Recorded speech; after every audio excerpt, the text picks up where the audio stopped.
Okay, so it started in high school. Um, I actually wanted to become a basketball player, but I went down to a AAU tournament and got dunked on, and so I had to go back and start playing football again my senior year.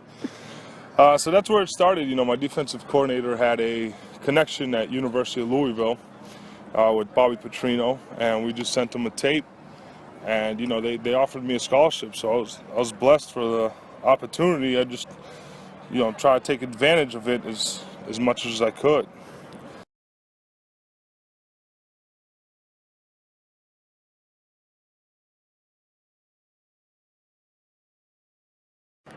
The biggest misconception, that's tough because there's a whole bunch of them, but one of them is that every NFL player is rich, and that's not true. The other one is that, you know, we don't work for a living. In a way, that's true because, you know, it's still a game, and the way, if you come to work the way I love to work, you know, it's not really technically, I don't consider it, you know, work, I guess, but there's a lot of hard work involved and long hours and a lot of treatment and you know, practices and all that. So maybe the biggest misconception is that, you know, there's not a lot of work that happens every year to know, you know, to even start week one. You know, even before week one, there's hours and hours of training and lifting and studying. You know, a lot more than I would say 40 hours a week. So that might be the biggest one.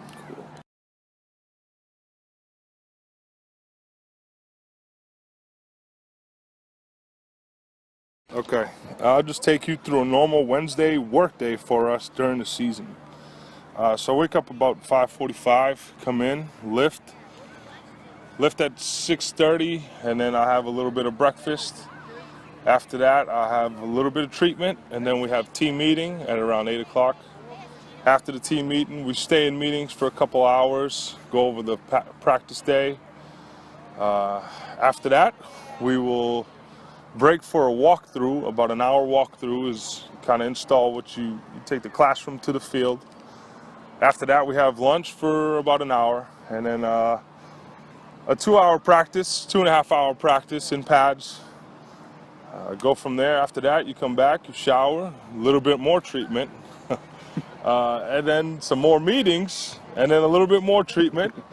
And, you know, every once in a while, you get, you know, maybe go out to dinner, and then you start studying for the opponent at night. So, you know, Wednesdays, Thursdays, Fridays are basically from 6 a.m. till 6 p.m. and then a little bit of break, and then you got to do some studying at night. So it's all day.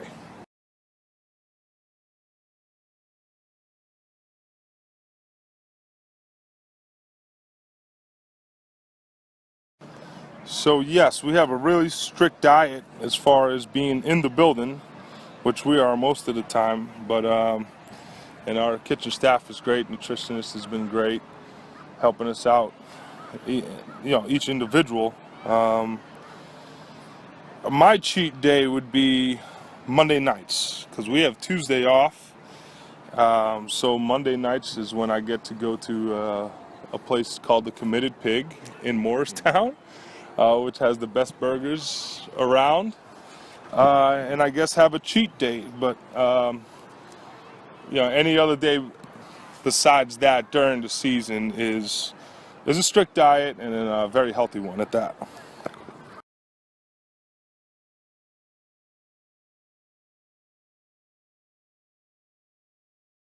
So basically, me and Gary didn't have anything growing up. We didn't have a football camp. We didn't have anything, you know, at our high school in our city. So that was kind of how the idea came about. And then our third co-founder, Ahmed Awadallah, spoke to us about how one of his high school friends had started cone drills in Egypt, and how they have grown from 14 participants all the way to 150. And so we thought, why not use our platform that we're on right now as an NFL player to go and bring the sport internationally, teach the sport internationally. You know, the NBA is doing it, hockey's doing it, Baseball is obviously all over the world, but American football is kind of behind. So we thought it would be a good idea for us to do something like this, and it's kind of taken off. You know, we focus on football, of course, and there are always free football camps. But we've grown into becoming a charity, doing a lot of charity work with orphanages and homeless families and cancer kids. So every trip now includes some type of charity work, and for the most part, we do more charity than we do hours on the field. So the guys love that. We're going to continue to do that and continue to grow.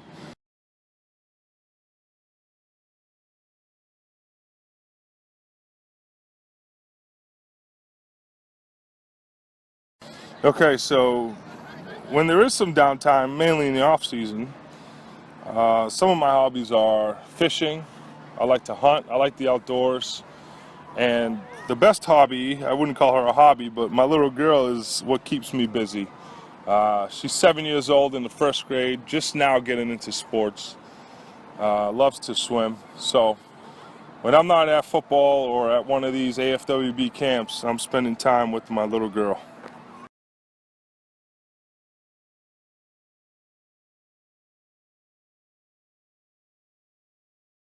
So last year we went to the UK.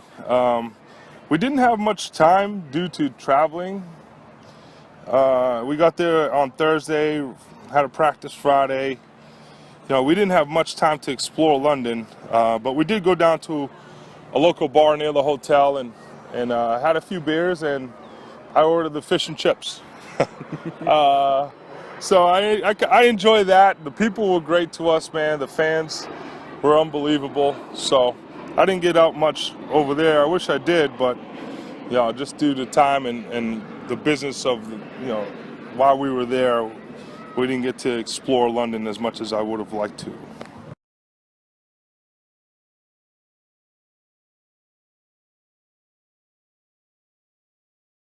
So I want to refer to your first question about how my career started. It actually started as a fan. I grew up watching soccer. My parents are from Brazil, and very Brazilian culture in the house, and growing up that way. So I became a fan of American sports before anything. Before, as far as I can remember, I remember watching Michael Jordan and the Celtics, and I grew up in Boston, so it was Drew Bledsoe and the Patriots, and I was a fan before I even started playing the game. So the fans are very important to me. I mean, I love them. I do what I can as far as autographs and all that stuff, and trying to respond to their letters and all that stuff, and after the game maybe throw a glove out there and all that. I mean, without the fans we don't have the sport. So my message to them is just keep doing what you've been doing. Try to get some more people to enjoy the game that we love and cherish. It's taking me all over the world. So just keep doing what you're doing, cheer hard, and we're going to keep fighting for you. Go Jets.